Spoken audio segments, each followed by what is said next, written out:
ওরে ওরে ওরে পড়ে গেল পড়ে গেল পড়ে গেল। ভিডিওটা ভালো লাগলে দেখে যাবেন, পুরো ভিডিও না দেখে যাবেন।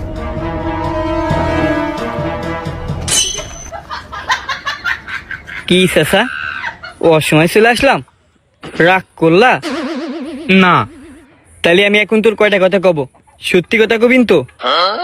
তাহলে ক বিসমিল্লাহ। বিসমিল্লাহ। সুবহানাল্লাহ। সুবহানাল্লাহ। তাহলে তোর বিষয়ে আমি কয়টা কথা কই। তুই মানুষটা খুবই ভালো, কিন্তু মাঝে মাঝে মাঠে একটু হাগিস, পানি পালি শুষিস না, আলি মাঝে মাঝে শুষিস নে।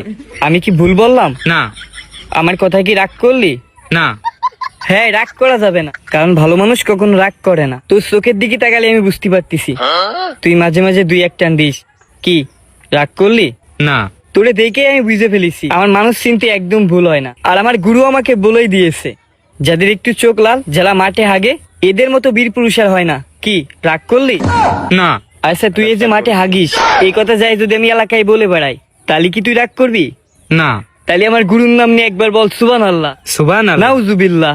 নাউজুবিল্লাহ। আচ্ছা, আমি যে তোর এত কিছু বললাম, বিনিময়ে তোর আমার কিছু দেওয়া উচিত না? আমি যদি তোর কাছ থেকে কিছু চাইনি, তাহলে কি তুই রাগ করবি? না আচ্ছা তাহলে শোন, তুই যে সুসাজনি পানিটা নিয়েছিস, ওই পানিটা আমার দে। আচ্ছা, তুই কি রাগ করলি? না। আচ্ছা বাবা, তুই এত কিছু থুয়ে আমারে সুসার পানি কেটতে চাচ্ছিস? কারণ আমারও হাগা